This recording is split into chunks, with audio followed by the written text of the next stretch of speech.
ni Cielo Magno na nagkukunwari na kala mo ay para sa interes ng mamamayang Pilipino, pa-PhilHealth ka pa. Yun pala, bulsa din ang iyong hinahabol, hindi ang pagtatanggol sa mga mamamayan. Umayos ka, Cielo Magno, at ikaw ay pakawala ng mga bulok na politika ng ginawan at mga hilaw na komunista na siyang totoong kinaaaniban mo. Ngayon ay nabuking ka na. Hindi ka na makapakyut. Bagamat sometimes mukhang cute ka, pero ang iyong intensyon ay hindi cute, kundi acute. Ang iyong intensyon ay masama sapagkat gusto mo na ilihis ang totoong isyo. Si Sara Duterte ang ina-address mo, confidential fund. Kung hindi ka ba naman tulukoy, kagaya nila De Lima at nila Trillanes, diba ang kay Marcos Jr., mahigit 10 billion ang confidential fund niya for 2 years. Ibig sabihin, almost 5 billion every year. O, saan ang report nito? Saan ang mga records nito? Wala! At hindi lang yan. Hindi lang si Sara Duterte po ang may confidential fund. 400 agencies of government ang binabanggit mismo ni Congressman Marcoleta at nagre-resulta sa pagtindi ng krisis pang-ekonomiya na siyang dahilan kung bakit lumalaganap ang bilang ng mamamayang Pilipino na nakakaranas ng kahirapan araw-araw. 63% o 2 sa bawat 3 Pilipino ang nagsasabi na mas lalong mahirap ang buhay nila sa ilalim ng gobyerno ni Marcos. Yan ang totoong survey. Ibig sabihin po, nagpapatotoo ito ng panawagan noong nakaraang State of the Nation Address ni Marcos noong 2024 na dapat asikasuhin niya ang mahigit 10 milyong pamilyang Pilipino na nakakaranas ng tinatawag na involuntary hunger o pagkagutom o kakulangan ng pagkain sa araw-araw. Yan po ay mga konkreto at hindi ginagawang kwento, kundi totoong buhay at kamatayang sakripisyo na nararanasan ng mamamayang Pilipino simula nang umupo ito ang inutil at walang direksyon na gobyerno ni Marcos, kundi puro politika. At ang inuuna ay ang mga barkada niyang mga milyonaryo, bilyonaryo at mga oligarkong walang pakialam sa ordinaryong mamamayang Pilipino na nag-iikahos at nagsusumikap na makapag-survive ng isang araw sa isang buhay nila.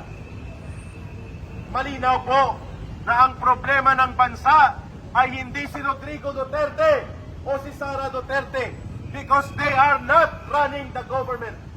Rodrigo Duterte is no longer the president. Sara Duterte is just the vice president. Ang poder, kapangyarihan, pundo at programa at otoridad ng gobyerno nasa kay Marcos. Therefore, kung palpak, bulok at walang direksyon ang gobyernong ito, huwag niyang isisiyan sa taong bayan o kay former President Duterte o kay Sara Duterte sapagkat ang lahat ng kapangyarihan, akses sa pondo, programa, direksyon ay nasa kamay niya bilang Pangulo ng Bansa.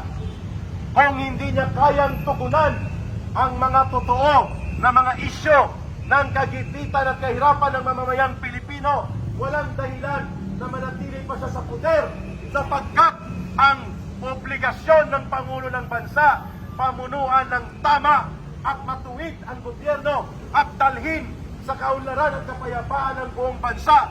Subalit simula nang umupo si Marcos Jr., mga kaibigan, mga kababayan, kaguluhan sa politika dahil ang inatupag nito ay ang pananatili sa poder lagpas pa sa 2028 at hindi ang pagbibigay katuparan na sinasabi nila na pag-unlad at pagiging secured ng ating bansa. Mantakin nyo mga kababayan, tatawagin ni Marcos na destabilizers ang mga tao, ang taong bayan na nagpo-question kung paano nila hinukos-pokos, inistapa at ginawang tapsoy ang budget for 2025.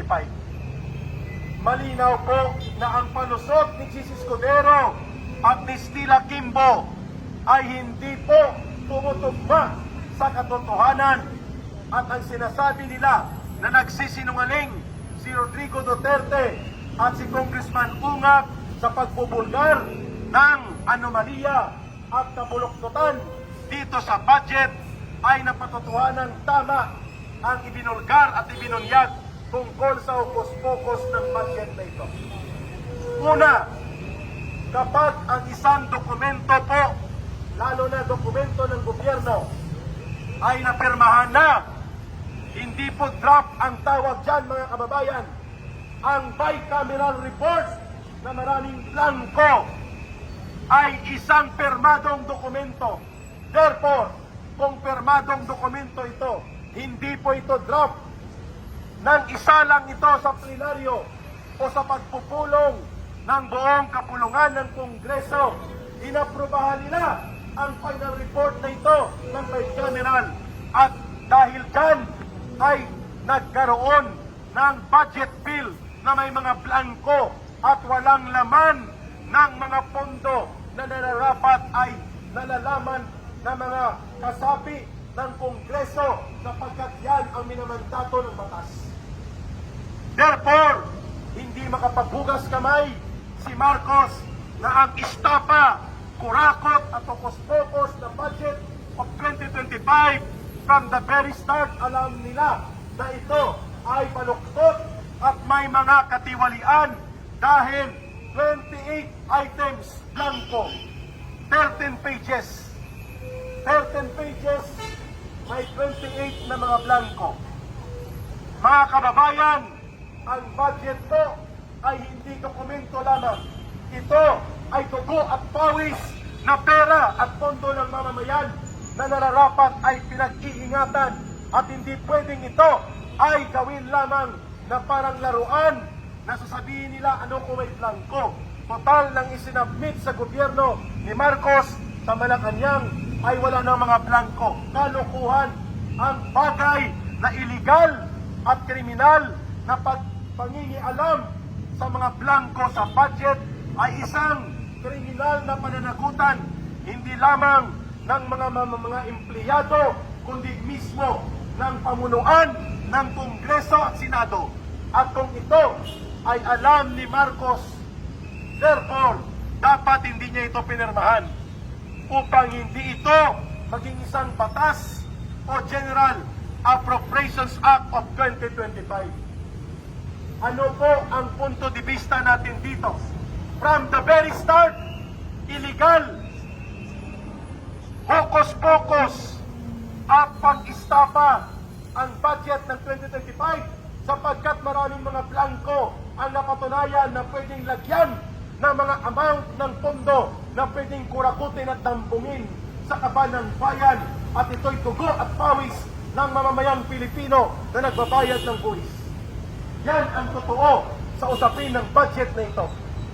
Therefore, ang tamang ginawa ni Marcos sana ay ibinalik ang mga blanco ito at dapat inulit ng Kongreso at pinag-usapan sapagkat hindi pwede na ang mga staff o empleyado lamang ang maglalagay ng mga amount sapagkat yan ay dinideliberate, inaaprobahan at hindi pwedeng minamagic at ginagawang hocus-pocus. Therefore, malinaw mga kababayan na ang pagkakaroon ng kwestiyon sa budget ay pananagutang kriminal ni Marcos. At ito ang hindi nila sasabihin bukas sapagkat ang rally bukas ay hindi para papanagutin ang totoong may sala. Ang totoong papanagutin dapat si Marcos. Bakit si Sara Duterte ang ipinapanawagan na paalisin sa poder bilang pangalawang Pangulo? Bakit si Sara Duterte ba ang nagpirma ng budget? Hindi ba si Marcos? Bakit si Sara Duterte ba at si Rodrigo Duterte ang nagpasa ng budget? Di ba ang Senado? Di ba ang Kongreso? O bakit si Sara Duterte ang ipapanawagan bukas na paalisin sa poder bilang pangalawang Pangulo. My goodness, tarantado lang ang maniniwala sa ganyang kalukuhang baluktot na pananaw ng grupong Chapsoy na magrarally bukas dyan sa EDSA. Bakit grupong Chapsoy ang tawag sa kanila? Number one, they have different ideologies and they have different political leanings and they have only one common interest. Ano po yan?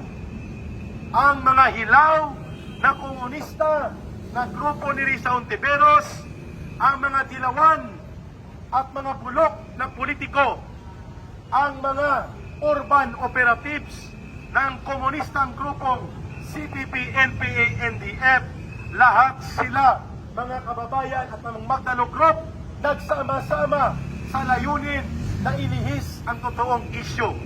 Ano ang totoong isyu? Ang pananagutan kriminal ni Marcos sa mga nagaganap na korupsyon, kapulukan sa gobyerno, at ang inistapa at hokus-pokus na budget. Hindi po yan ang kanilang panawagan bukas. Kaya tinatawag natin na ang pagkilos nila bukas dito sa EDSA Shrine ay Chapsoy na pagkilos.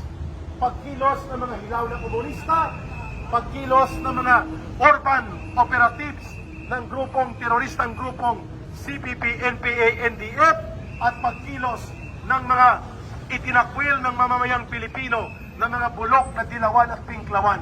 Kagaya ni Cielo Magno na nagkukunwari na alam mo ay para sa interes ng mamamayang Pilipino, PhilHealth ka pa.